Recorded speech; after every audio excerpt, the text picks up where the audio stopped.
Hi, excuse me, I'm Captain America.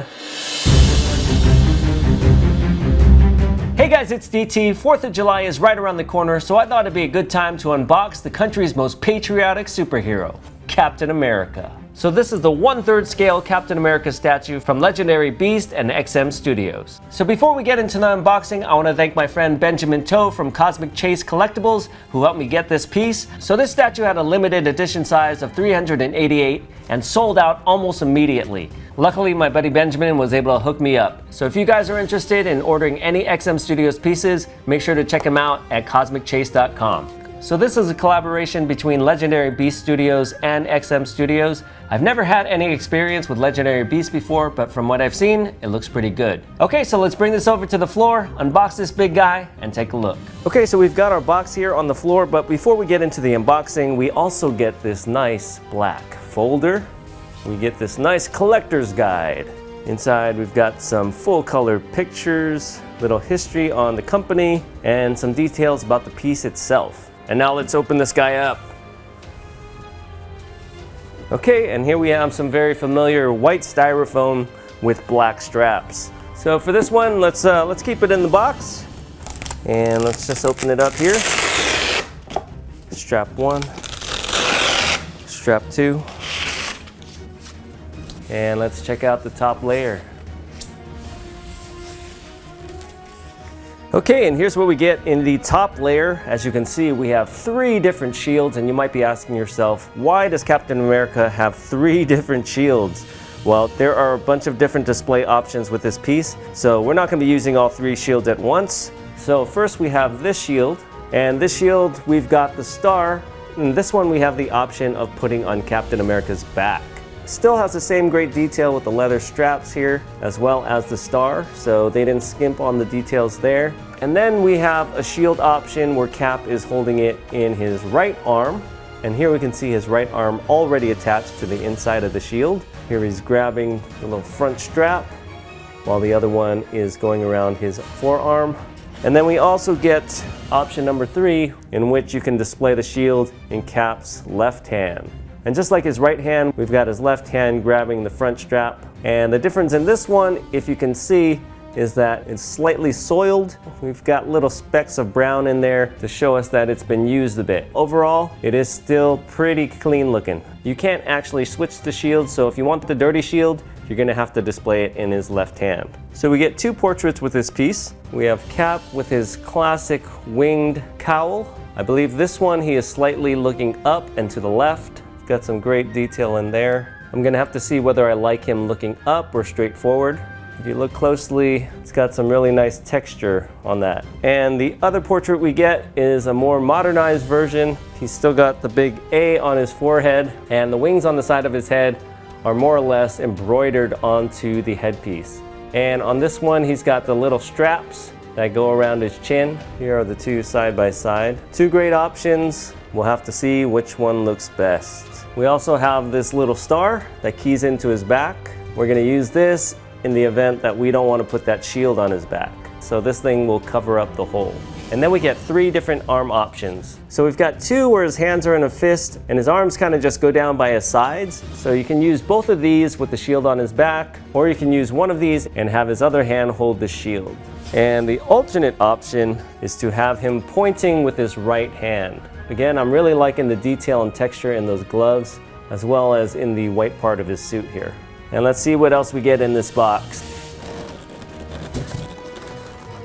Okay, and here's what we get in the bottom layer. We've got Captain America's body, 2 upper torsos, and the base. This thing's got some weight. It's not super heavy. We've got this nice bronze eagle. Got some nice little feather details in there. And on top, it's sort of like this rough rooftop, gravelly type texture.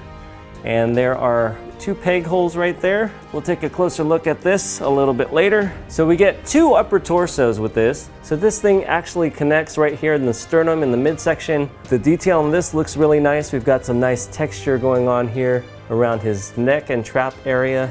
We've got this cool scale mail armor detail, some nice musculature in the back. Here's where we have that key where the star goes in. And of course, here's where he keys into his body. and his arms. So we have this option where his arms are down. Then we also have this option right here where his arm is going to be pointing in front of him. Okay, and then finally we have Cap's body. Here we've got the red and white stripes on his midsection. We can see some nice shading in there. We see his abs. He's got some pouches on his belt, texturing on his pants, and then we've got these detailed boots. And even though you can't see them when they're displayed on the base, we've got some nice tread details on the bottom of his feet. So his right leg has this really long peg. His left leg doesn't have anything. However, there are 2 holes on the base, so I'm guessing we can either display this guy facing forward, or maybe if you don't like the eagle, you can display it with the other side of the base. Okay guys, so that was a look at the contents of the box. Let's bring these pieces over to the table and get this guy put together.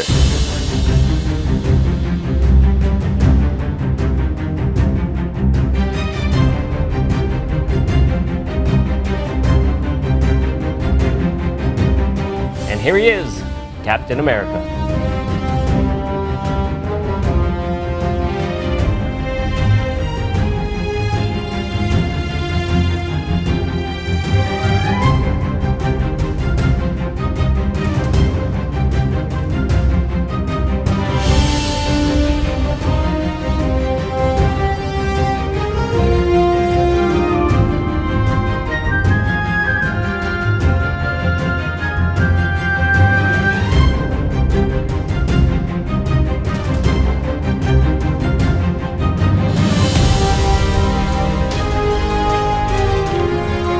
So Captain America made his first appearance in this comic book right here, Captain America Comics #1 in 1941.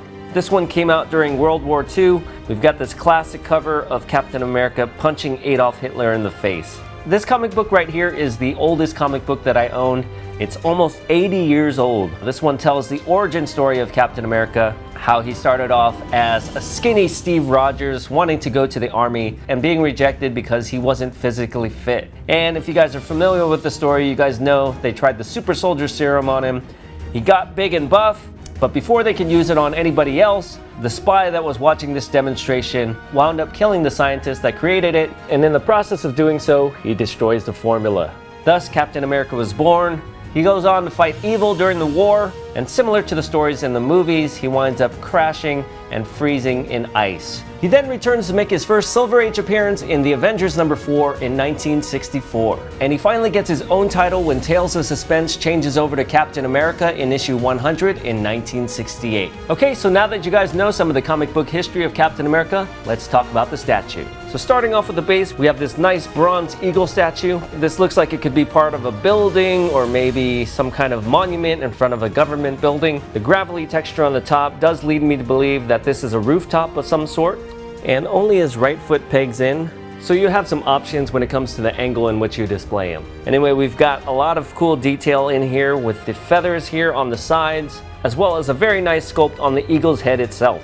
On the very bottom, we've got these stars, and on the back of the base, we have the stripes. So a very patriotic looking base. I like the color, I like the sheen of the paint, I like that there's some dark tones in there to give it some depth.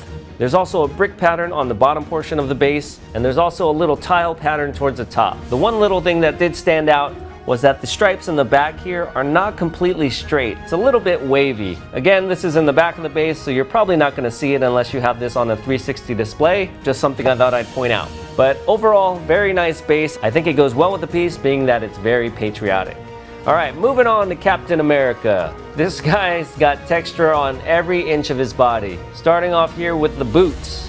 It's got this nice red leather. We can see all the detailing in the shoes, the little stitching seams. We've got a little design that goes down the sides and some very well detailed laces. You can even see the little metal grommets that the laces go through. There's also some little accent star buttons on the flaps of his boots. So this is a more modernized boot. It's not the classic boot that didn't have laces, but again, I think this ties in well with the more modern portrait. There's also some extra added details in his legs with these knee pads and some rear knee reinforcement back here. But overall, I think it's a very nice added detail. Really adds to the look of the piece. We've got all the little stitching seams going up the middle, going down the sides. We've got this nice texture on the suit as well. We can see some wrinkles down towards the middle, some little folds as we go up his leg. We can see the definition of both his quads in the front as well as his hamstrings in the back.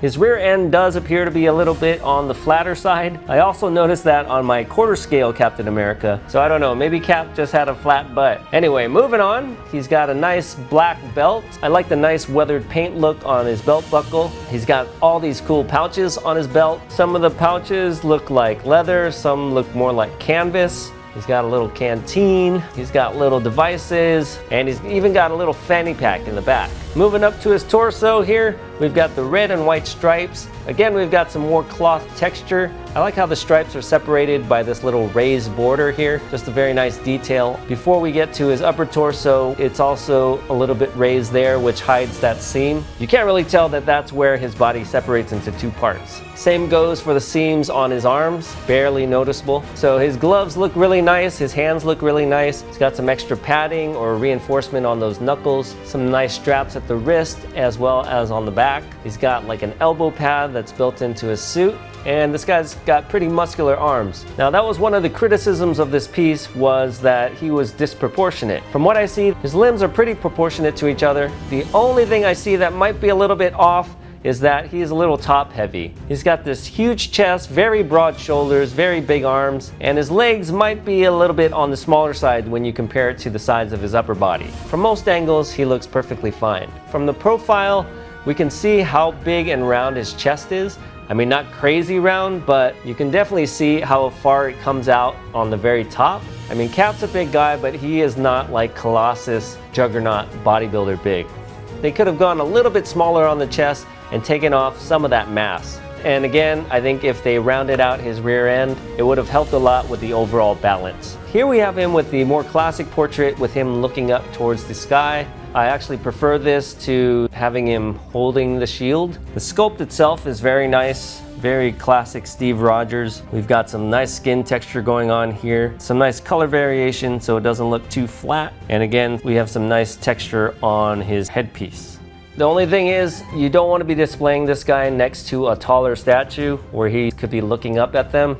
It looks a little weird. So I think as long as this guy is the tallest one in the display, this is a cool pose to choose. So here we have the pointing pose. I think this is a pretty cool pose. I would have liked to see him extend his arm a little bit more. There's a little bit more power and strength when your arm is pointing straight rather than like that. There's a little bit of weakness once that elbow bends. It looks kind of like he's tapping somebody, like, hey you. Hi, excuse me, I'm Captain America. Another thing to be concerned about is bumping into that arm. It doesn't come out further than the eagle's beak here, but if people are passing by, I can see it easily catching on to a shoulder or something and somebody bumping that arm and disaster happening. So I much prefer that he keeps his arm down. But if he's somewhere up high where he's not going to be bumped, I don't see that being an issue. All three shields are very nice. I think you can actually display all three shields at the same time with the other torso. So the key on this left arm holding the shield is a little bit different than the other left arm. So it does fit onto the other torso, but it doesn't fit perfectly. This one also has a built-in star in the back that cannot be removed. So you cannot place the shield on the back or the left arm with the fist on this guy. I'm not really sure why they did that, but that is the case. I like the portrait here. It is the more modernized portrait with the leather straps. This is a good option if you wanted him to look forward rather than up. You can swap out the portraits here and use the classic portrait. However, that just looks a bit silly. I mean, he's pointing down here and he's looking up there. It doesn't really make sense. So I think if you're gonna use the pointed finger, gotta use this one. Can you do anything with the extra torso and the head? Well, yes, you can. You can either take his arms off and put them flat on the table. It looks a little weird, like he's coming out of the ground, sort of a la Kitty Pryde. But if you have a little stand, I don't have a really good one, so I just got this Clorox wipes that I had handy. You can actually put him on like this. It is very stable. And look at that. you got yourself another statue. Pretty cool, huh? Captain Clorox. 1/3 scale bust as well as a 1/3 scale statue here. I think that's a pretty good deal. The bottom of the upper torso is very flat, so pretty much any surface, as long as it's elevated enough for the arm clearance, you're good to go. Okay guys, so that was the 1/3 scale Captain America statue from Legendary Beasts and XM Studios. Thanks again to my friend Benjamin Toe for helping me get this piece. If you guys are interested in any XM pieces, make sure to check him out at cosmicchase.com. He's a great guy to work with. He's got a huge selection, great prices, so check it out. Okay guys, so that was another statue, another video in the books. Make sure to check out my other channel, DT's Geek Show, for more collectibles content. Thanks for watching, and we'll see you guys next time. Bye-bye.